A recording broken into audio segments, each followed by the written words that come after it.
Sairam, this is Sai Satcharitra, Explanation and Understanding, Reading and Understanding, Chapter 6, page number 32, second paragraph of page number 32. Shri Govinda Raghunath Dhabolkar, Himadripan goes on. After philosophizing about the self-existent Brahma, his power, that is Maya, to create this world and the world created, and stating that all these three are ultimately one and the same, the author quotes Sai Baba's words guaranteeing the welfare of the bhaktas. There will never be any dearth or scarcity regarding food and clothes in my devotee's house. It is my special characteristic that I always look after and provide for the welfare of those devotees who worship me wholeheartedly with their minds ever fixed on me. Lord Krishna has also said the same in Bhagavad Gita. So therefore, strive not much for food and clothes. If you want anything, beg of the Lord, renounce worldly honors, try to get Lord's grace and blessings, and be honored in his court. Do not be deluded by worldly honor. The form of the deity should be firmly fixed in your mind. Let all these senses and mind be ever devoted to the worship of the Lord. Let there be no attraction for any other thing. Fix the mind in remembering me always, so that will not wander elsewhere, towards the body, wealth, and home. Then it will be calm, peaceful, and carefree. This is a sign of the mind being well engaged in good company. If the mind is vagrant, it cannot be called well merged in him. After quoting these words, the author goes on to relate a story of Ram Navami festival in Shirdi.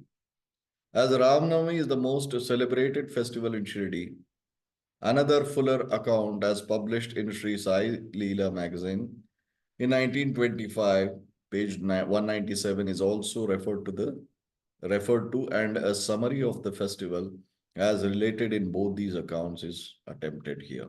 Right now, if we read this particular paragraph, so after philosophizing about the self-existent Brahman, the indwelling Brahman in the previous paragraph, his power, Brahma's power, here very clearly it says, as per the Shastras also, Maya, to create this world and world created. And stating that all these three are ultimately one and the same. The author quotes Sai Baba's words guaranteeing the welfare of the bhaktas. What happens here? It is in Upanishads. What it says is very clear that the Maya that we talk about, the illusion, what we talk about, what is the cause? What is the origin? Where did Maya originate from? It is little, it is also a part of Brahma Sutras. So Brahma Sutra is a most difficult text to understand. 555 shlokas only, but that's the most difficult as per Sri Adi Shankaracharya. So not anyone less than him. He said it's the most difficult to comprehend. In that, this is mentioned. Here the Maya, if there was no Maya, let us, for example, assume the whole existence would have been non-consequential. The worldly existence is what it is, whether it is painful or whether it is joyous, everything is basically because of Maya. So Maya is the cause of this realities in our life, not the existence. What does it mean here? Says the world, to create this world, and the world created. What it means is to create, he wanted Maya.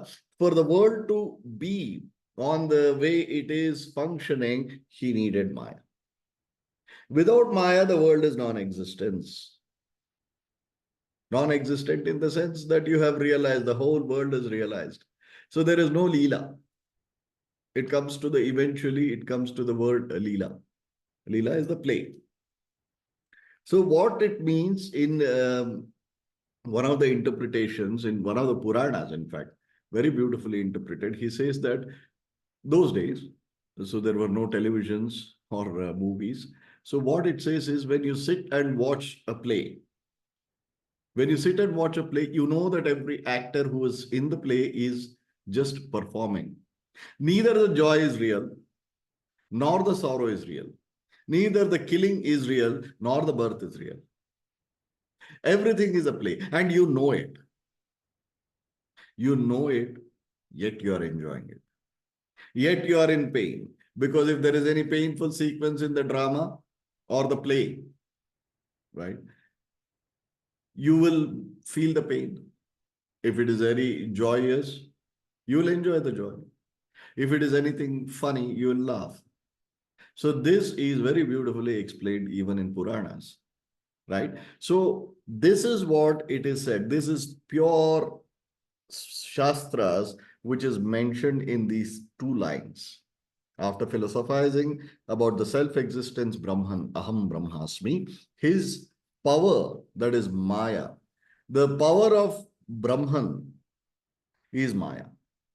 Because the creation and sustenance and so-called destruction or disruption, the influence on our realities, whether, as I said, joyous, painful, or whatever is the emotion that we go through, is due to Maya. Imagine the whole society is devoid of Maya. The whole world, the entire mankind has gotten rid of Maya. Illusion is gone. So what happens? The Leela, the play, is non-existent. This is exactly why Buddha also gives an example. Buddha, there is one lady who comes to Buddha and says that her child is dead. Please bring that child back to life. But when Buddha says that get the sesame seed from any of the household where there hasn't been any death. We all know this story, most of us. So that lady goes all over the village. No house says that there was no death of different age, different things, different consequences or different reasons. Many people, every house has got a death, which has happened. So after which she comes defeated and she says she's enlightened by then, and she says, I can't. So he says, that's it. It is Maya. Maya and Leela, which is happening. So there is nothing which you can do. Your sorrow is an illusion. Your joy is an illusion. It is all part of the creation. Of course, Buddha did not believe in a God as in God, as per the Hindu context of God or any other, but he says that this is the cause. The desire is the cause of pain. He combines both. Desire is emanated from joy, anticipation of joy. I want something. The something that I want is going to give me joy. And if you don't get it, that is where the pain is. If you get it and lose it, that is where the pain is. So the cause of your suffering is your desire. That's Buddha's teaching. You can correlate to that in this 2, 3 lines of Shri Satcharitra. So Brahman, if we are taking about the Hindu text and say that, creator is Brahma, the Trimukha or Chaturmukha Brahma as a deity or a god. So even Maya was a necessity. Even to this day, we all want to walk away or evolve out of the clutches of Maya. But imagine the entire world, the mankind itself, is liberated from Maya. I wouldn't say it will be boring. Of course, it will be boring. But the Leela, the play of the divine stops.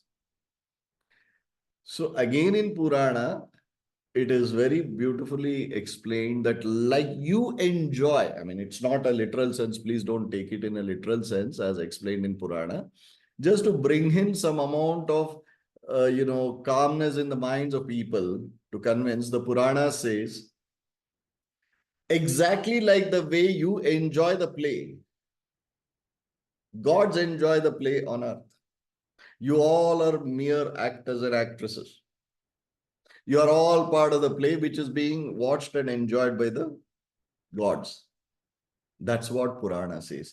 Don't take it in literal sense. Like you see the pain in a play and you react accordingly. You see the funny plays, a funny sequence in the play, you enjoy accordingly. Likewise, God enjoys the play which is happening on earth.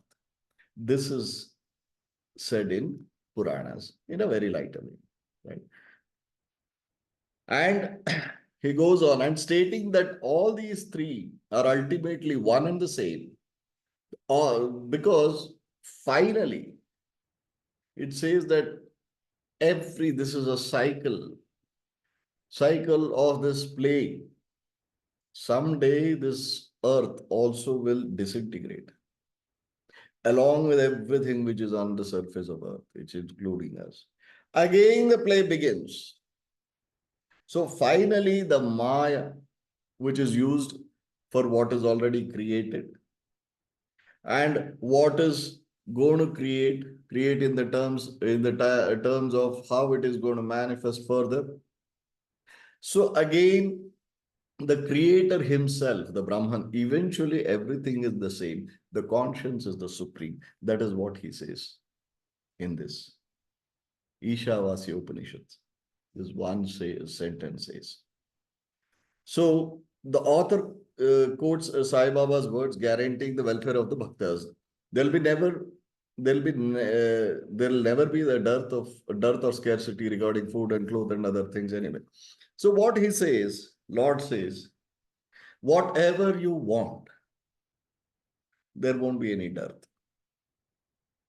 There won't be any dearth for whatever your needs. I am here to fulfill. You keep your attention on what you should really aspire for. You should look at evolving yourself spiritually and dissolving in me, the Brahman. The Brahman who is me is you. Baba was complete Advaiti and Shunya. So we know that. So what Baba says is that you don't worry. You have your needs. Even in the previous session, I had explained about the 3 levels of devotion, the expectational devotion. When your expectations are consistently getting fulfilled, you go to the stage of gratitudinal devotion, being fully aware that all my needs, which are consistent and ever evolving and ever rising, is getting fulfilled. That is the stage is referred to here. Second level of bhakti. So that is what Baba says, that you don't worry. Your wants, I'm taking care. I'm going to take care of all your wants. Don't get panicked. Don't get stressed. You focus on your own evolution, what you should really seek for. That's what Baba says. When worship me wholeheartedly, with their minds ever fixed on me. Here, mind as in don't take it in literal sense of the mind, the buddhi. Here we take care of the self, the aham. Here the witness, the sakshi, consistently on me. In every assertion of Baba, 11 assertions and sayings and statements of Baba, he's always put a caveat. He's always said there is a condition. What he says, he who cometh to my samadhi, his sorrows and sufferings shall cease to exist. He who sets his foot on the soil of Shirdi, his worries will cease to exist. All these things, there is a prerequisite. You should not just say that, okay, Baba, I trust you, take care of it. Of course, he will. But he also says that your will, your free will, we have three stages: unalterable reality, alterable reality. Alterable reality, obviously, which is unpleasant, is what you want to avoid or dissolve or make it pleasant. For that, what do you do? The third, free will. That has to be there. It is not that he meant that you actually make a travel plan and you set your foot on the soil of Shirdi, your intent. Nobody can go to Shirdi without he calling us. That also sounds very contradictory to this statement. However, what he means is when you use your free will, what do you use it for? To set your foot on the soil of Shirdi, here I am. I will draw you. I'll pull you. Don't worry about it. But your intent as per my teachings, my gospel and doctrine is this. There's always a thing that we need to do. We cannot squarely rest it on the shoulders of a guru. We can only when we have our sankalpas in place, that is, using our free will, that Lord, I want all my worldly desires and wants and necessities fulfilled, so that I want to become one with you. I want to understand the truth. I want to live the truth. I want to be the truth. I am the Brahman, I know. I want to become the Brahman. Knowing is not is enough. Knowing is purely an educative process. Living what you know is what I want. Hence, I want to come. Just this prayer. Just like when a child desirous of going home, how the mother prepares the whole house, the favorite food, and looking after and looking for the child to come home, looking forward to. That is exactly Dwarkamai will draw us. That's exactly our Guru Sri Sainatha will draw us. It may take a little time. Have patience. Be firm in your faith. That's what Baba says here, right? Therefore, strive not for food and clothes. Don't worry about the worldly existence. Here, food and clothes is a metaphor.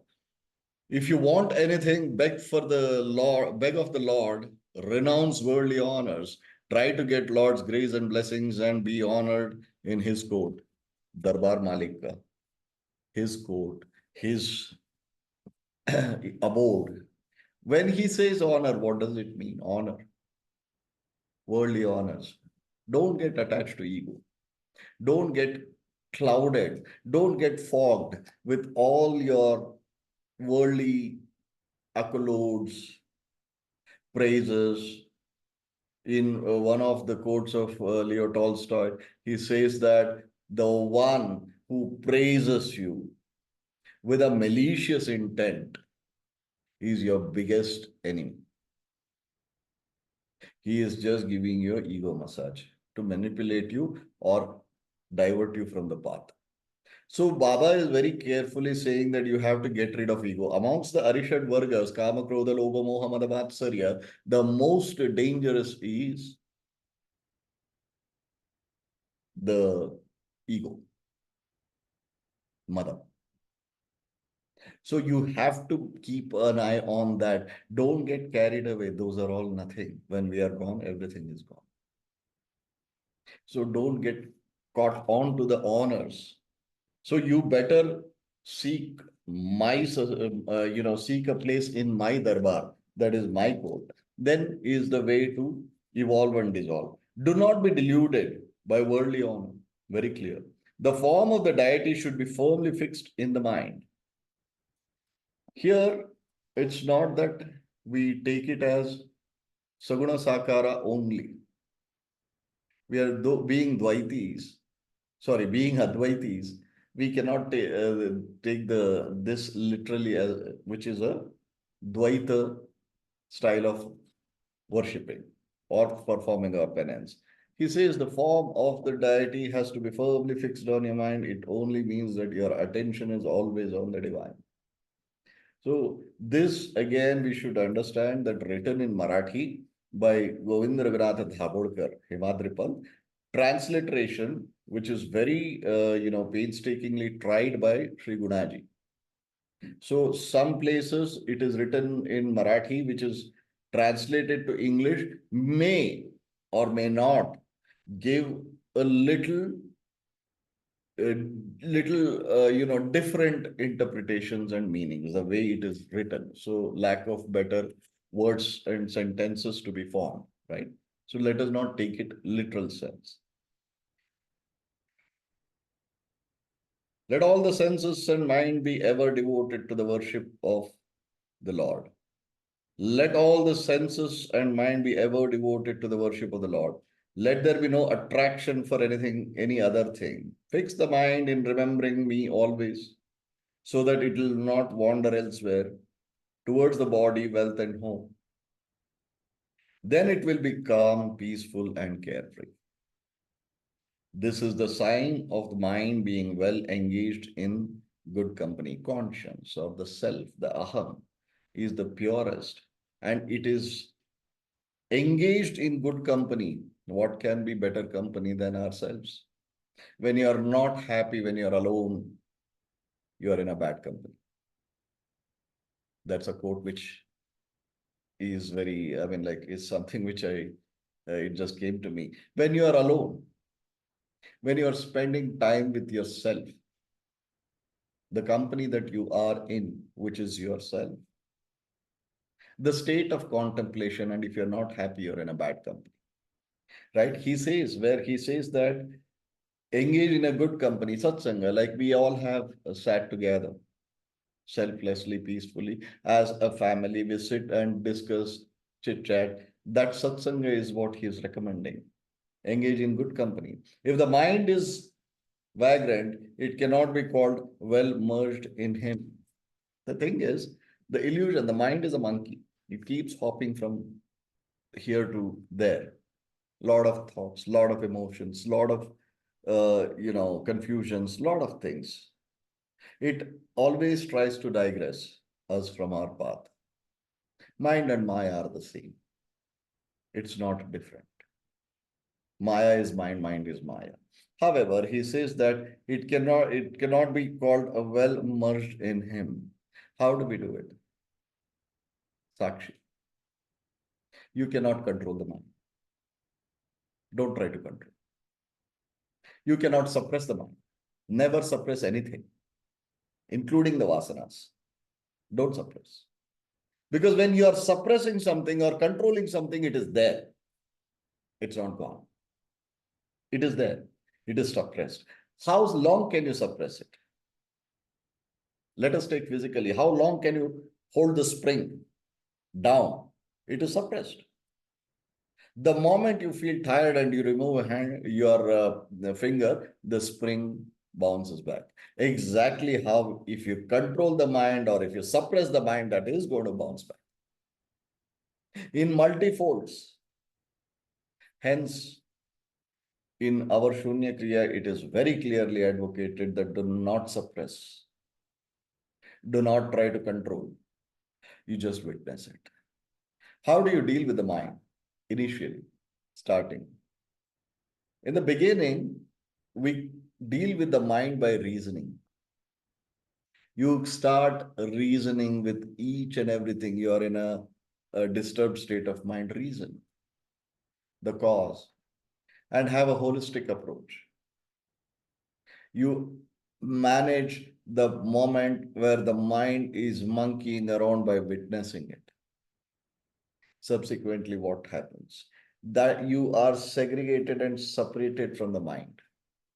At that point of time, what happens? So, Sakshi Swarupi, when we become, what happens?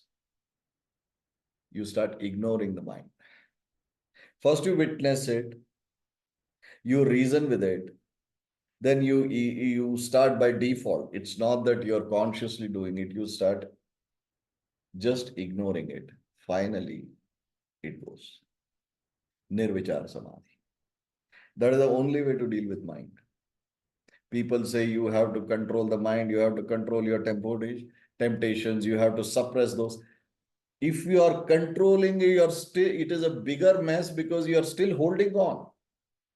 If you are suppressing, it is a bigger mess that you are holding on. You can't tame. You have to let go. The way to let go is to reason out, witness, ignore. Finally, you will be devoid of it. That is the way it is. So it will be once well merged with him as in him as who? He is you. There's no he, there's no me, there is no you, just one. Dissolved in thyself. That is the way to move forward. After quoting these words, the author goes on to relate a story of Ram Navami festival in Shirdi. So with that, that continues, that paragraph, right? So this concludes the first paragraph, the first block of this, which is 4-5 paragraphs within this, right? So page 32. Thank you very much, Sai Ram.